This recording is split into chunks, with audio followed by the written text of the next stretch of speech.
অধিবেশনের আগে বৈঠকে বসতে চলেছে বিজেপি। বিধানসভায় বিজেপির পরিষদীয় দলের বৈঠকে থাকবেন বিরোধী দল নেতা। অধিবেশনের স্ট্র্যাটেজি ঠিক করতেই এই বৈঠক। আপনাদের জানিয়ে রাখি, আরজিকরের আবহ চলছে এবং তার মধ্যে এবার দুদিনের বিশেষ অধিবেশনের ডাক দেওয়া হয়েছে। সেই অধিবেশনের আগে এবার বৈঠকে বসতে চলেছে বিজেপির নেতাকর্মীরা। বিধানসভায় বিজেপির পরিষদীয় দলের এই বৈঠক, থাকছেন বিরোধী দলনেতা শুভেন্দু অধিকারী। অধিবেশনের স্ট্র্যাটেজি ঠিক করতেই এই বৈঠক।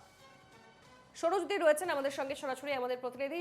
সৌরজ্যোতি, আমরা জানি আরজিকর আবহ চলছে এবং তার মধ্যেই দুদিনের বিশেষ অধিবেশনের ডাক দেওয়া হয়েছে। তার মধ্যে জানা যাচ্ছে বিধানসভায় বিজেপির পরিষদীয় দলের বৈঠক রয়েছে। কখন রয়েছে সেই বৈঠক, কারা থাকবেন, কি কি নিয়ে আলোচনা হবে এই বৈঠকে, কি জানাচ্ছ?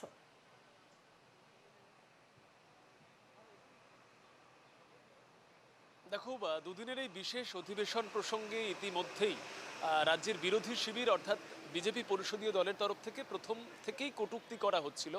মমতা বন্দ্যোপাধ্যায় যেদিন এই বিশেষ অধিবেশনের কথা বলেন, সেদিন ছিল তৃণমূল ছাত্র পরিষদের প্রতিষ্ঠা দিবস এবং মঞ্চ থেকে তিনি এই অধিবেশনের কথা বলেন।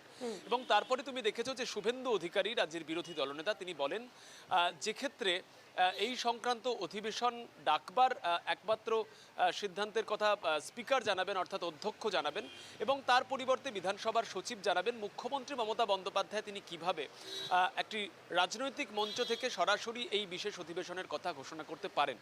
এবং ধর্ষণের জন্য কড়া আইনের জন্য যে বিল আনবার বিষয়টি সম্পর্কে ইতিমধ্যেই জানানো হয়েছে শাসক দলের তরফ থেকে।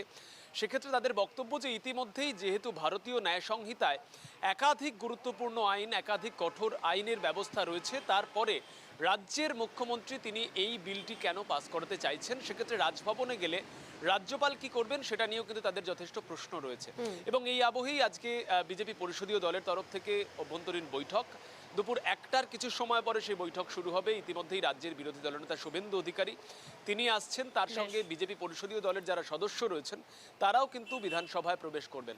স্বাভাবিকভাবেই এই আবহে অর্থাৎ আগামীকাল যখন এই বিষয় নিয়ে ভোটাভুটি হবে, তখন বিজেপি পরিষদীয় দলের তরফ থেকে কোন বিষয়ে জানানো হবে, তারা কিভাবে এর বিরোধিতা করবেন বা আদৌ বিরোধিতার জায়গায় যাবে কিনা। তার কারণ এই বিল নিয়ে প্রথম থেকে কিন্তু বিজেপির অন্দরেই দুটি মত রয়েছে।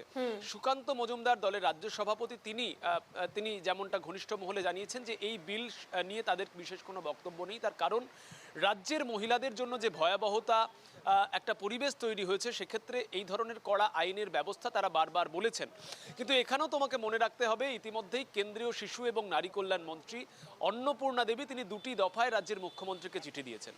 এবং রাজ্যের কেন্দ্রীয় অনুমোদিত যে ফাস্ট ট্র্যাক কোর্টগুলি রয়েছে দ্রুত নিষ্পত্তির জন্য, সেই সংক্রান্ত অনুমোদন পাওয়ার পরেও অধিকাংশ ফাস্ট ট্র্যাক কোর্ট কেন এখনো পর্যন্ত সক্রিয় করা সম্ভব হলো না, বা রাজ্যের কাছে যে ধর্ষণের মামলাগুলি রয়েছে সেই মামলাগুলির এখনো পরিপূর্ণ নিষ্পত্তি হলো না। এবং একেবারে পরিসংখ্যান দিয়ে কিন্তু কেন্দ্রীয় সরকার দেখিয়ে দিয়েছে কতগুলি কেস এই মুহূর্তে পেন্ডিং রয়েছে। স্বাভাবিকভাবেই আগামীকাল যখন এই বিশেষ অধিবেশনে এই বিল নিয়ে আলোচনা করা হবে, সেক্ষেত্রে বিজেপি পরিষদীয় দল তাদের কি ভূমিকা থাকবে সেই বিষয়টি কিন্তু গুরুত্বপূর্ণ। এবং আজকে যেহেতু অবিচুয়ারি অর্থাৎ শোক জ্ঞাপন হবে, তুমি জানো যে প্রয়াত প্রাক্তন মুখ্যমন্ত্রী বুদ্ধদেব ভট্টাচার্য, তার জন্য শোক প্রস্তাব পাঠ করা হবে এবং কিছুক্ষণের জন্য বিধানসভার অধিবেশন চলবে। সেই কারণে আগামী কালকের আগে আজকে কিন্তু বিজেপি পরিষদীয় দল তারা বৈঠক করবেন এবং শুভেন্দু অধিকারীর নেতৃত্বে এই বৈঠক শুরু হবে আর কিছুক্ষণের মধ্যে। একেবারে এই বৈঠকের পর কি তথ্য উঠে আসে নজর থাকবে আমাদের সেদিকে। ধন্যবাদ তোমাকে সৌরজ্যোতি।